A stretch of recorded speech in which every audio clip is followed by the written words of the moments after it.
I want to show you some tricks for using Finder on your Mac computer. Finder is the file browser on a Mac computer. It's the windows that look like this one here. And to get to a new Finder window, you will go to the little Finder icon either in your dock or the menu at the top and go to File and choose New Finder Window.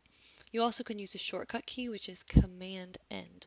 And if you're working in another program and you want to get to Finder easily, just click on your desktop. You can do Command End and that will open up a new Finder window for you. One of my favorite features of Finder is the search box in the top right. So if you know something about the name or the contents of your file or the type of file, you can use search to get to it. Let's say I'm looking for a document that's an agenda document. I could type in the word agenda here and I will get results from my computer that match that.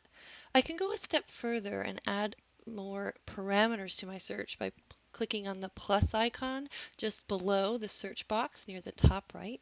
And when I click on that plus icon, it's going to allow me to add restrictions for maybe the kind of file, maybe the file name, maybe dates it was created or modified.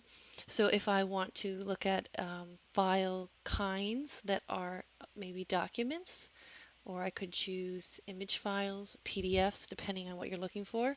I'll go ahead and choose document.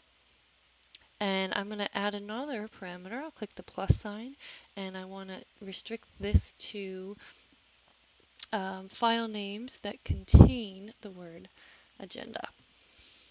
All right. If I see a file that I think might be it and I want to preview it without opening it up, I can select the file and click on the space bar on my keyboard and it actually opens up a little snapshot of this file.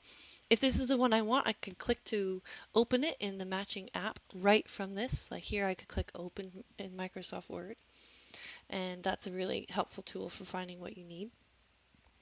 Now, if this is a search that I use frequently, I have a couple options for making it more easy to use. One of them is by clicking Save here in the top right.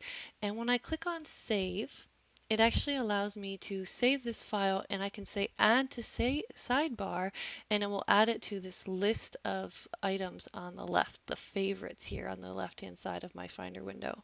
So if I want to call this Search for Agenda, and I can say I want to save it in my saved searches.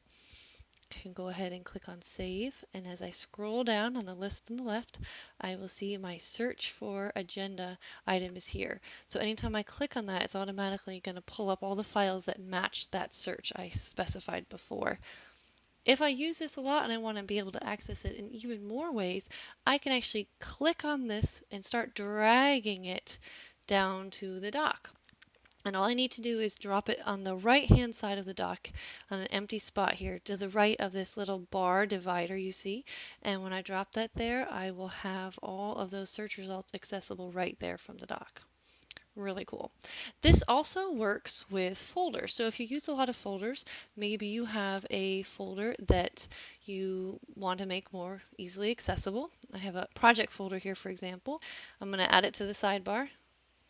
Okay, now if I want to add it to the dock, just drop it there and I will see my new folders there. If at any point you don't need any of these searches or these folders in your dock, you can right click on them, go to options and choose remove from dock. And again, this isn't deleting the item, it's just removing it from here. The same thing is true of the items you might save in the left bar. If I don't need this project folder in the sidebar anymore, I can right click and choose remove from sidebar. As I scroll down, I can do the same thing for searches. Right click and I can say remove from sidebar. It's a couple of really great tricks for working with Finder on your Mac.